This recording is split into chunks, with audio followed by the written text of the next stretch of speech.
What's up, fellow lords of gaming, and welcome back to another episode of Marvel Future Revolution. Today I want to jump in with you guys because we've got dev note number 5. Before we jump into that though, I want to remind you guys, please like and subscribe to the channel. Every subscriber helps with that YouTube algorithm, and if you're really loving the content that I'm bringing to you, hit that notification bell so that way you're aware of any new content that I'm dropping. Now, without further ado, let's jump right in. Before we hit this dev note though, I want to make you guys aware that there is a poll event that is going on. It makes absolutely no sense to me, but let's see if we can flip two sides of Sunday and be like, what the fuck did you guys do right here?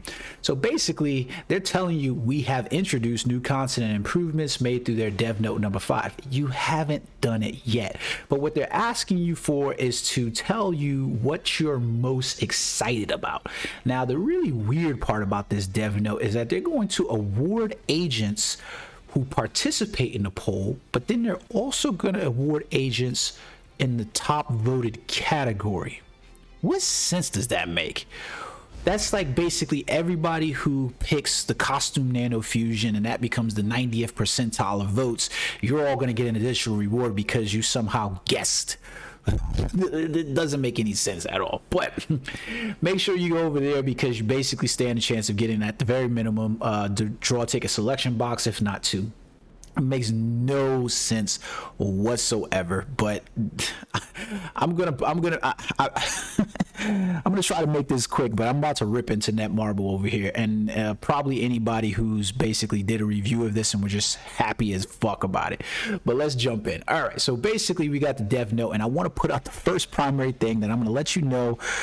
I am in deep question about whether or not we are dealing with a full deck of cards over at the Marvel Future Revolution dev team. They're getting ready to release Magic on the 15th of the month, and yet for some reason the system that was implemented for us to be able to basically alleviate the concerns of having to pay so much in order to invest in any new characters is not going to be available. So you can see here that they say, we kindly ask the understanding that the transmutation of Magic's costumes and Omega cards are not going to be available at this time. That ain't gonna stop them, however, from coming and giving you $40-50 costumes for her and introducing probably new Omega cards because she's gonna come in the game. So be prepared for that. But your transmutation, the one thing that was gonna help facilitate players being able to utilize, the costumes that they currently had in the Omega cards, not available for Magic. This points out to the main thing that I had a problem with Magic, and I said that at the point where they are in the game right now, with their inability to show balance, their inability to understand the systems and play that they have, this is one of those things that just points out to show me that they are not ready for prime time. Not ready for prime time. There should be no reason why a new character is introduced at this point, and transmutation, which has been in the game for a month, is not going to be available for that character's costumes or Omega cards. Mark my word, and watch as we get into more of this. The biggest thing in here, and this is the ugly, so if I had to do a good, the bad, and the ugly on this dev note, this would be it right here, right? Training grounds. Somebody explain to me what the fuck was the thought process behind this. So basically, without reading this off to you, they are basically saying that we're going to remove the XP that we were giving you from Dark Zone, so that way you no longer have to go into Dark Zone to get from level 100 to 110. And they are going to basically take rewards like costumes, cores, companion shards, and potential reports and stuff like that, and they're going to make those available to you in a training ground area. Hear me out on this one. And so that way, if you were uber ecstatic about seeing this new mode, let me dispel that stupidity for you right now. There is no reason, the same way there was no reason to have the Dark Zone content in the beginning, there is no reason to have a training grounds mode. It is a MMO. You know where that shit is supposed to be grinded? You know where that shit is supposed to be obtained? In the normal open world. creating a whole new mode that's called Training Grounds, meanwhile looking like the normal world, and you're grinding inside of here to defeat villains and so forth like that, makes no fucking sense. Just go in the normal open world and make those, take off the cap on, you know, obtaining companion shards, potential reports, costume reports, and that's it. That's an MMO. I have said to you guys a number of times, this is not an MMORPG. They can call this a mobile MMORPG all they want to. This is not. Go play Genshin Impact. That's an MMO. This is not. All right, so I'm going to get back into this in a little bit, but this is probably the single stupidest thing that I've seen inside here. It is 100% dumb. Create a whole new training grounds area, remove it from here. Now you can go play in the training grounds instead of in the world that we're already farming materials in order to do crafting and stuff like that. It's fucking stupid. So then we get into the one good. And well, not the one good, this is really good, right? Is that the Epic Invasion season is coming, and guess what? We all knew it was coming because it's going to be the Sinister Six, because you can see right here, the new Epic Invasion introduces 6 classic supervillains that our agents know very well but haven't seen before. We legitimately have only seen I think we've only seen, actually I don't even think we've seen Green Goblin in this game, because I believe he was Red Goblin inside the game, but we're gonna get, you know, probably the 6 classic supervillains. They're gonna be the Sinister Six more than likely from the Spider-Man movie, and we're probably gonna get the tie-in there. Now the really bad part about this, because that's good that we're getting this new Epic Invasion is gonna have the movie tie-in, the bad part about this is the little bit after, where they talk about earning points and contribution rankings. So for some reason, they think that it's a good idea that invasion rankings are going to be calculated now as well off of damages received. This is done to credit melee heroes who take risks to carry out close combat. What the fuck? Okay, so we can tell what that's for. That's basically Captain America. But that's not what we were talking about. There are also scoring conditions that included in this Epic Invasion season that they're going to continue to improve by adding more variety of scoring conditions so that no hero's at a disadvantage. Guys, I told you that Epic Invasion is not unique to this game. Netmarvel's own team developing 7 Deadly Sins has literally did this mode, and it was literally from that mode in which this mode has basically been given inside this game, and they fully understood how to relay to the players what the scoring conditions were, and they weren't just based on simple damage out. Right now inside this game, Epic Invasion is just a damage out. There's no reason to play Doctor Strange, who's going to boost up in assist. They don't even have the intention of doing that. So once again, we're getting another Epic Invasion that is not inclusive of all the heroes in the game, so that way they have the equal opportunity to actually achieve those points.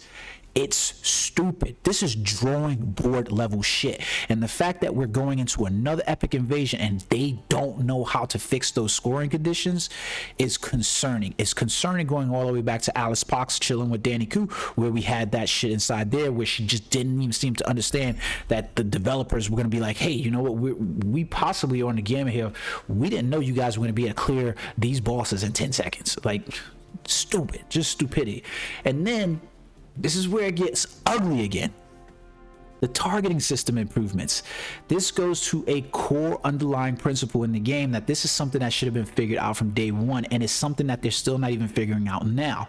Basically, the targeting system is off because it was developed based on camera mode 1. Are you guys kidding me? You're literally telling me that the current camera system was based off of camera mode 1, even though you implemented camera mode 2 and 3. So you never in the base layer of the game, the foundation of the game, understood that your camera needed to work for camera 1, 2, and 3. Your targeting needs to work in all those modes. And now your intent is to fix camera mode 3, but you're not fixing camera mode 2 as well. This is so silly. It's so freaking stupid because it's not an improvement. These should not be improvements made 6 months into the game. This is something that your developing team, your quality assurance guys, you know, your players that you probably had dev the game or whatever, took into account from day one. day one that should have been there, but obviously it's not. Again, like I said, bringing into question this development team's ability to actually implement things inside the game. Next, we get up to something that's good, and that's the costume nano fusion improvements. So basically right now, one of the big hindrances to the game is that you basically have no real reason to re-roll stats on Omega cards or on costumes. It was almost better for you to just get a new costume, right? Well, the cool thing that they're doing now is that basically if you have multiple costumes that you were leveling, you can basically now combine those costumes, and essentially that would basically keep your nano stats from the previous costume. So let me it's better that I show you this one than it is that I explain it. So basically the way it's sounding is like, for instance, I've got the Hydra Empire cloak right here. It's got a 1-star nano fusion on it, but it's got not the greatest stats that I necessarily need because it's got stats effect accuracy. So for me, that's like a dead stat. But then if I look at this new Hydra Empire cloak, I got critical damage, critical rate, and defense pierce. Now, while I'd be losing 20% critical damage on this, it's still a better overall costume for me because it has a stat that I'm severely lacking in for Doctor Strange, which is defense pierce. So now I could basically fuse these two costumes together and I would receive the 1-star. If this had 2 or 3 stars, then it would take into account the 1-star from here and it would add that star on. So basically, in addition, the 3 plus the 1 giving me 4 stars, the 5 plus the 1 would give me 6 stars, so forth like that, right? You see how the benefit of there. So recollecting uniforms is actually beneficial in this regard. So this is really great for me because that means I'll be able to use this Hydra Empire cloak a lot sooner than I thought I would, right? So I just have to wait for the update now next week, and I can do that. So that's a really good thing. I actually think this is probably the best good that they had in this update overall. Really, really, really, really good.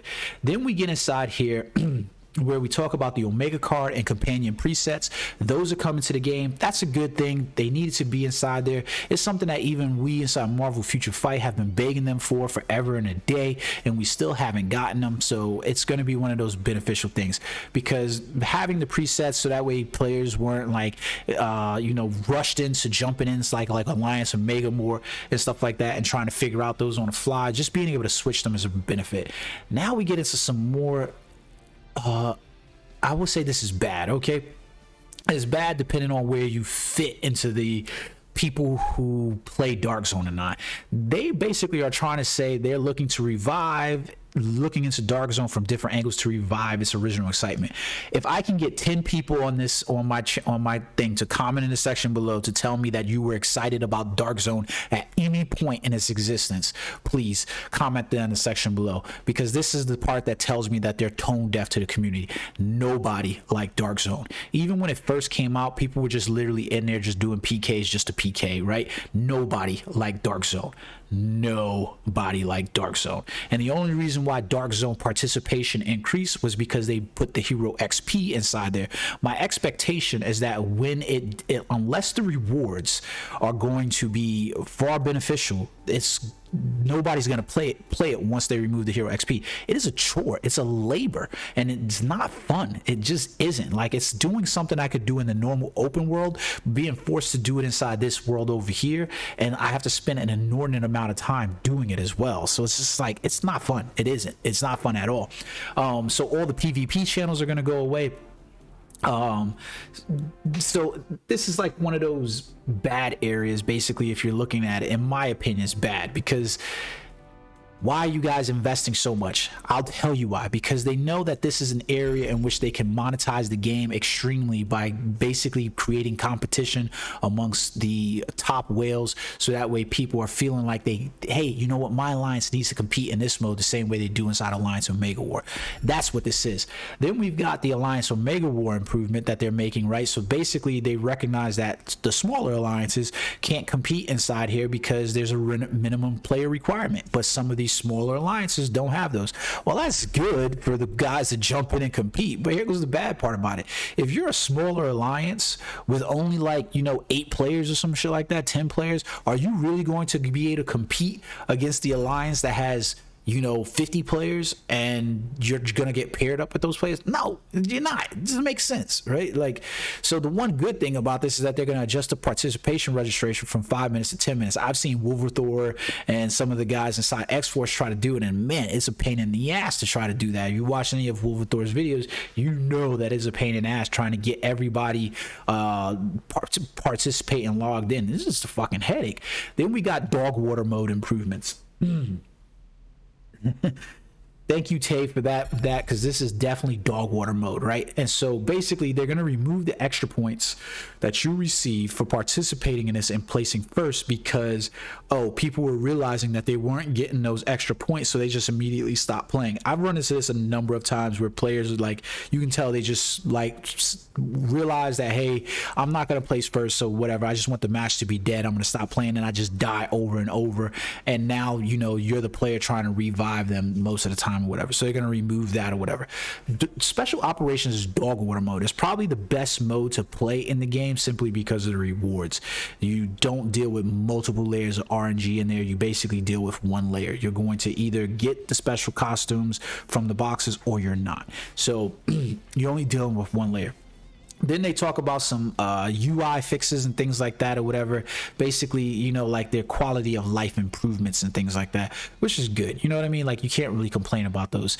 But then they talk about other things that we really actually needed them to look into. And that's things like specialization and the frustration of the RNG of having to try to level up specialization. The idea behind this game is that you should be able to play this content as much as you choose and grind as much as you choose to level up multiple characters across the board. At right now, there's no reason for you to level up multiple characters across the board, because it's going to cost you an arm and a leg to make a competitive character inside this game. So it's frustrating. This is something that should have been improved immediately. And you know how you can improve this? Do you know the simplest of ways that you can improve this? Remove the fucking RNG from leveling up specialization. Just remove it. Just get rid of it already. Remove it. Then they're going to look at trying to fix PvP content, fixing the overall rewards, the match balancing, and the victory and defeat rewards, as well as the weekly rewards inside here. So let's see what they do with that. To be honest with you, I'm not involved. I'm not really interested in PvP content. It's not my thing, and I've kind of showed you guys that with my build. I don't think that they're going to do very much in terms of actually improving these without simply addressing the matchmaking inside the game overall. Then they bring up something about the Alliance Omega War inside here, and looking at trying to level the playing fields to make more competitive modes between the flyers and non-flyers. And this is where we go back into Magic again. Like, oh my god, this is drawing board level stuff. Like, you recognize that you had not an equal playing field between the flyers and non-flyers, which doesn't really make much sense to me, since, you know, Black Widow is still one of the best characters inside the PvP modes in general. But nay, let's move on from there and say, if you haven't balanced the 8 characters you currently have, and you're instituting a character that potentially has even newer mechanics, meaning like, if you're a fan of Magic and you know her abilities, she basically uses stepping discs to get around an area. So she's not technically a flyer, but she is a character that could maneuver in the air. How are you actually realistically implementing those? Because I'm basically seeing a character that's probably coming to the game in a broken way, because you haven't even shown the ability to balance the 8 characters that you had in the game already. And then the last point that they brought up here was the most interesting one, is involving companion shards. My people, no shit, I feel like they basically heard Godslave because this shit applies to maybe the 1%. Yes, you heard me. The 1% of the player base, where you actually have agents that are going to reach the maximum stage for companions and have nothing to do with the shards. This is I hate to say this, but this is a tone of Netmarble. And if you go back and watch one of my videos, I pointed out to you guys how Netmarble will always cater to the WoW community. always. I showed you inside Marvel Future Fight how they essentially made a whole PvP mode that only applied to the top 50 players in the world, and the top 50 players being the whales. For PvP, they literally have a whole mode, and guess what we do inside that mode? We, as the peons that aren't the, you know, the whales in the game, our role inside that game is literally to cheer on the whales, and, you know, basically wait for the sprinkle down rewards from hopefully them winning because we cheered them on. So here we go with a concentration in an area where you're going, this is literally for the top whales. We need to do something because we need our whales spending money, and we realize that our whales won't spend money if they don't know what to do with their companion shards, and we don't give them ways to do this. So expect that there's going to be some convergence, probably some convert system that's going to happen with your leftover companion shards that's going to be given to some of your other companions and so forth, which is just going to increase the gap between whales and free-to-play players, which is why I say, you know, after my last stream, I haven't released this video yet because I've been sitting on it, whether or not you should stay a free-to-play player or well, because this game is realistically not a game where you can tiptoe into the deep end of the water. There's no way for you to be a pay-to-play player in this game and just stay competitive. You're either all in or you're not. So that's pretty much the gist of everything going on in this dev note. I hate to say this, I'm going to give you my overall summary about this. There's a whole shit ton of ugly. Anybody reading this in terms of enthusiasm is not really reading between the lines. That's 100% across the board. Yes, if you're a content creator, let me know. Let's talk about it inside here. I'm more than willing to do a stream so we can break this down together. But this is not the dev note that you think it is if you're excited about these changes. If you're excited about these things, then you clearly are not reading between the lines.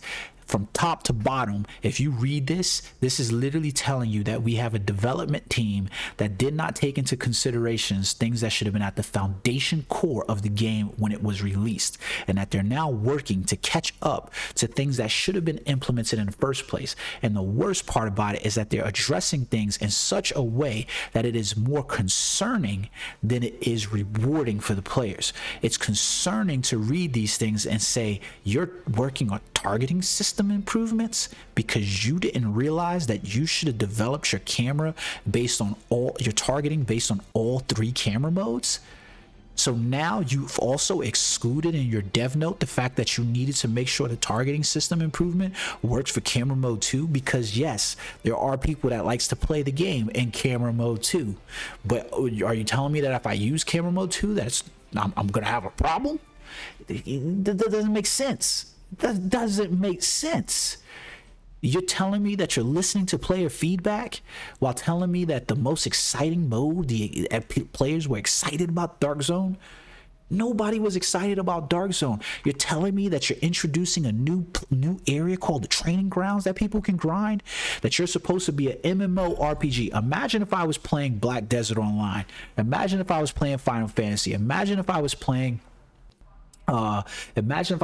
Destiny. Imagine if I was playing Guild Wars and they told me that instead of playing in the world that they normally created, that they had to take segmented slices of those worlds because I can't acquire any of the items from just playing in that normal open world. I got to go to a whole new mode called Training Grounds in order to acquire these items. Imagine that. Would that sound like an MMO to you? It doesn't sound like an MMO. This is like a sandbox MMO that's not really a sandbox MMO. That's more like instant dungeon. Like if some of you guys remember way back to the days of Flash player MMOs that they did with instant dungeons like Vindictus and stuff like that back in the days, that's what this game is basically mimicking right now. This is not the game that they're presenting that they're saying it is. It's just totally not. And this is not the dev team that we were hoping for, because basically I see a magic that is going to come to the game, and I agree with Godslave now at this point. She's going to probably be broken. She's probably going to be op. She's going to 100% be imbalanced within the class system that we have. And I 100% feel that that's the truth of the situation. No cap. I really feel that's the situation. From watching the very first Chilling with Danny Koo and seeing Alice Pak, the program manager or whatever, director, whatever the fuck she is, basically talk about how they were shocked at the player base being able to topple villains like Red Skull in less than 10 minutes and do it in a matter of seconds, and they did not have this understanding that that was going to be something we're going to be accomplished. That says more to me about what's written in Dev Note number 5 than anything else. I hope you guys enjoyed this video. If you have, remember, hit the like and subscribe button. Guys, I'm really trying to hit a milestone here for myself. So, and you are part of the community now, and your job is to help me hit those milestones. I should not have so many views on these damn videos without having so many dang subscriptions. Please hit the subscribe button. It won't take you but a second. Until next time, guys, peace.